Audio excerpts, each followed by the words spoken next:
Senhora Presidente Roberta Metsola,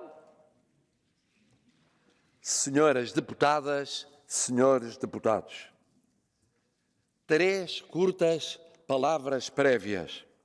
Curtas porque o tempo urge e a Europa não pode perder tempo. First of all, to congratulate you, Madam President, and your young, determined and visionary mandate, confirming that in the current Europe there is room for everyone without inevitable differences of geography, history, demography, or the cultural, social, economic or political diversity. A segunda palavra para reiterar em nome de Portugal a total gratidão, abertura e solidariedade a uma união de Estados e de povos que nos faz mais livres, mais justos, mais democratas, mais realizados, um a um e todos em conjunto, do que se vivêssemos separados, distantes, solidários. Portugal estava e está e estará sempre na primeira linha da defesa da Europa e da União Europeia. A terceira palavra para lembrar que passaram 7 anos desde que aqui estive, em 13 de abril de 2016. 1 mês e 4 dias depois da minha posse no primeiro mandato. Noutro tempo, noutro mundo, noutra Europa. Acreditava-se ainda na ordem internacional, mesmo sem crise. Na balança de poderes existente, mesmo sem mudança. Na reforma das instituições universais, mesmo se adiada. Na segurança europeia, herdada do século XX, mesmo se fragilizada. Na vitória da diplomacia sobre a guerra, mesmo se mais complexa. No avanço dos direitos humanos, mesmo se mais difícil. Na primazia da globalização, do multilateralismo, das causas comuns. Direitos humanos, clima, oceanos, migrações, refugiados, terrorismos, pobreza, desigualdade, poder da mulher, combate à pobreza infantil, rejuvenescimento dos sistemas políticos, económicos e sociais. A União ainda era a 28, antes do referendo britânico, com outros líderes nacionais e europeus. E muitos pensavam poder ir adiando reformas, reaproximação dos europeus e alargamentos. Por algum tempo, sem saber bem quanto tempo. Excelências, este tempo de adiamento terminou. E terminou abruptamente, com 2 anos de pandemia e mais 1 ano de guerra. Uma guerra ilegal, injusta e imoral. Erro chocante da Federação Russa, ao qual a União respondeu com princípios, firmeza, unidade, solidariedade, cooperação transatlântica e visão de futuro. Assim, passou a correr uma legislatura deste Parlamento. Passou praticamente um ciclo político europeu. Um ciclo vivido em emergência, com pandemia e suas fases, paragem económica e seus efeitos sociais, guerra, crise na energia e inflação e cumulativos outros efeitos económicos e sociais. E na emergência gere-se o dia-a-dia.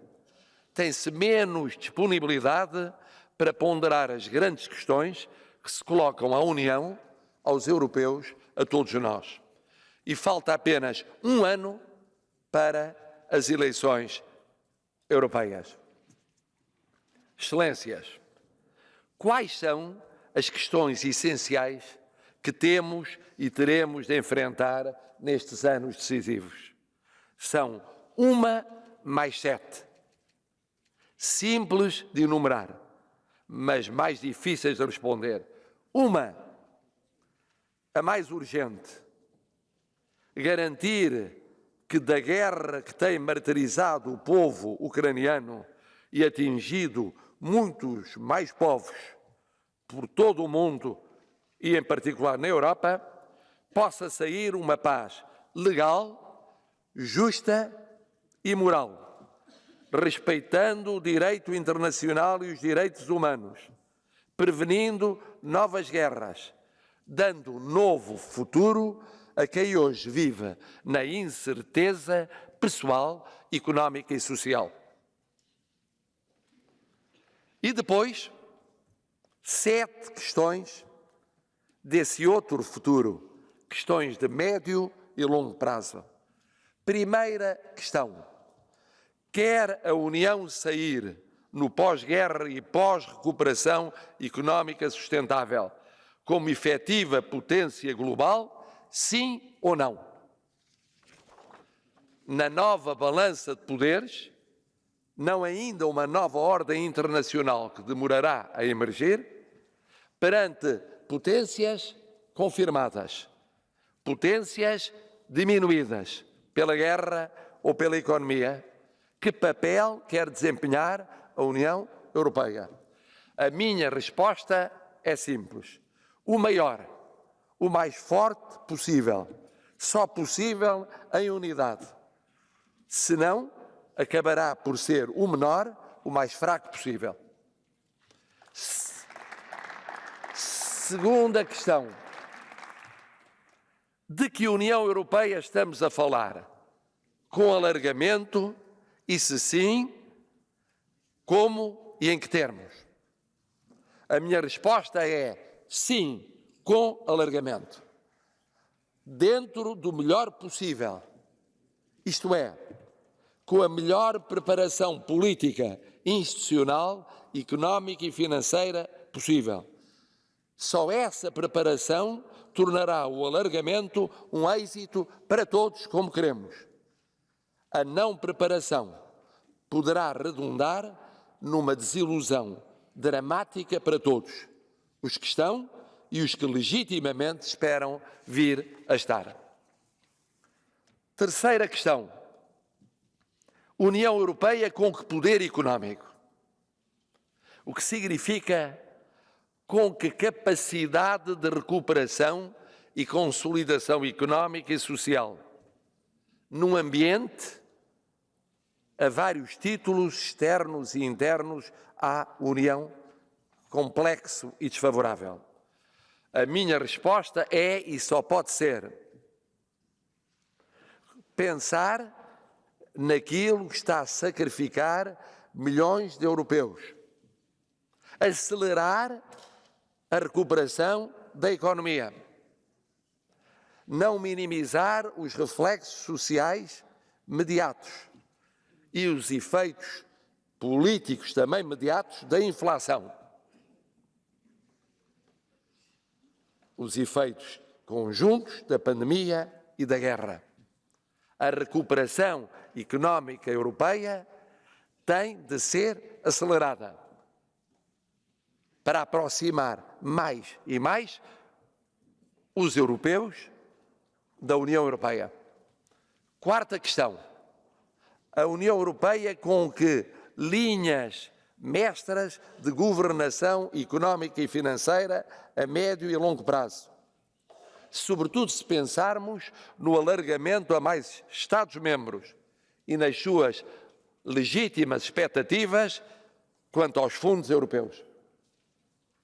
A minha resposta é, e só pode ser, a de não adiar a clareza na definição dessas linhas mestras económicas e financeiras para o futuro.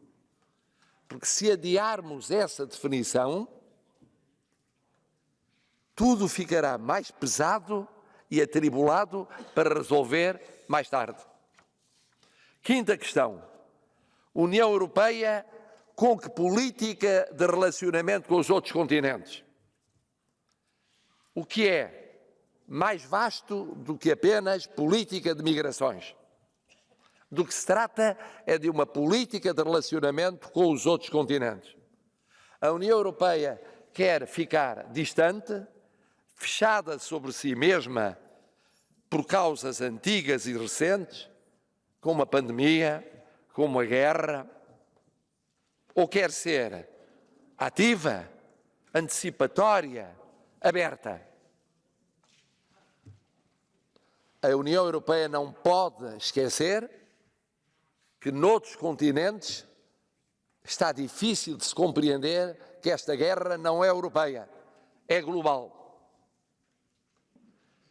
A União Europeia não pode esquecer ou congelar por egoísmos fúteis parcerias e acordos com continentes fundamentais para ela, como a África, como a América Latina, em alguns aspectos com a Ásia. Não pode adiar aquilo que a prazo só criará problemas nas migrações e na compreensão do peso da Europa no mundo. Os egoísmos nacionais têm de ceder perante os valores da União Europeia. Sexta questão. A União Europeia quer ou não continuar pioneira no clima e também na transição energética, no digital, no conhecimento, na ciência, na tecnologia? Ou prefere esperar pelo fim deste período, desta conjuntura que se vive, para enfrentar estes desafios? A minha resposta é: não são separáveis as questões. Uma potência global como a União Europeia quer ser, tem de ser pioneira no clima, tem que ser pioneira na ciência, na tecnologia, no conhecimento, no digital, na energia. Se não for, ficará para trás. Não será uma potência global. Sétima questão. A União Europeia atenta à juventude, à solidariedade entre gerações, à mudança geracional nos sistemas políticos, económicos ou sociais, ou lenta a renovar, contrastando com outras sociedades e outros continentes que são jovens e, por isso, mais rápidos a agir e a antecipar? Não tenho dúvidas. A minha resposta é, e só pode ser: a União Europeia tem de acelerar a mudança geracional. Não pode esquecer os menos jovens sacrificados económica e socialmente pela pandemia ou pela guerra, mas tem de apostar na juventude. A Europa tem de ser uma Europa que não aceita a separação dos jovens, que não aliene os jovens, que aumente a participação dos jovens, que rejuvenesça os sistemas políticos, económicos e sociais dos Estados-membros. Porque se não for assim, criará vazios que serão preenchidos por aquilo que muitos chamam populismos, movimentos antissistémicos. Se isso acontecer, é por nossa culpa, não é por culpa dos populismos ou dos movimentos inorgânicos. Eles fazem aquilo que é a sua intenção fazer. Nós não fazemos aquilo que devíamos fazer. E temos de fazer a tempo, antes que seja tarde. Numa palavra, uma urgência muito imediata: enfrentar esta guerra e garantir o caminho para uma paz que seja legal, justa e moral. E depois, 7 questões para um novo ciclo político europeu que irá de 2024 a 2029. Sendo que, ainda antes de 2029, várias lideranças nacionais atingiram limites de mandatos, em alguns casos sem renovação possível. Numa palavra, temos à nossa frente, a um ano das eleições de 2024, dois caminhos. Um caminho, o de, por causa da guerra e da mais lenta recuperação, gerirmos o dia-a-dia, olharmos para o dia-a-dia, resolvermos o imediato, esperando pelo período posterior às eleições de 24. Outro caminho, não ficar apenas por vagas ideias abstratas, ou por um ou outro grupo de trabalho, ou deleitando-nos com debates de pormenor institucional que não dizem nada ao dia-a-dia dos europeus. O outro caminho é o de percebermos que só se ganha o futuro vendo esse futuro numa perspectiva de médio e longo prazo, antecipando a construção do futuro, evitando os vazios, as frustrações, os afastamentos. É verdade que a Europa e a União Europeia se fizeram fazendo, com avanços e recuos, salvando muitas vezes no último minuto o que parecia impossível. É certo que vivemos no domínio da incerteza, da imprevisibilidade, da crise. O incerto passou a ser, vezes demais, a nossa certeza. Isso dá-nos o alibi para não pensarmos no médio e longo prazo. Mas é mais uma razão para não renunciarmos aos princípios e tomarmos a iniciativa, liderarmos os acontecimentos, olharmos para o médio e longo prazo. Eu, Portugal, os portugueses, acreditamos na Europa. Eu, Portugal e os portugueses, acreditamos nos seus valores e princípios definidores. Acreditamos na liberdade, no pluralismo, na democracia, na solidariedade, na justiça social e, portanto, nos direitos humanos. Eu, Portugal e os portugueses, queremos uma Europa mais forte, que lidere, que antecipe e não que vá a reboque dos acontecimentos. Eu, Portugal e os portugueses, acreditamos no futuro. De uma Europa não dos chefes de Estado, não dos chefes de governo, não dos líderes partidários, não dos outros líderes políticos e sociais. Uma Europa das mulheres e dos homens europeus. Porque essa é a Europa que nós queremos para o futuro. Sem essas mulheres e esses homens, não há nem haverá Europa forte dentro de si e no mundo. É este o desafio.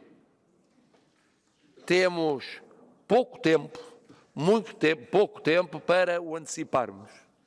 E a Europa merece-o. Os milhões e milhões e milhões de europeus merecem-no.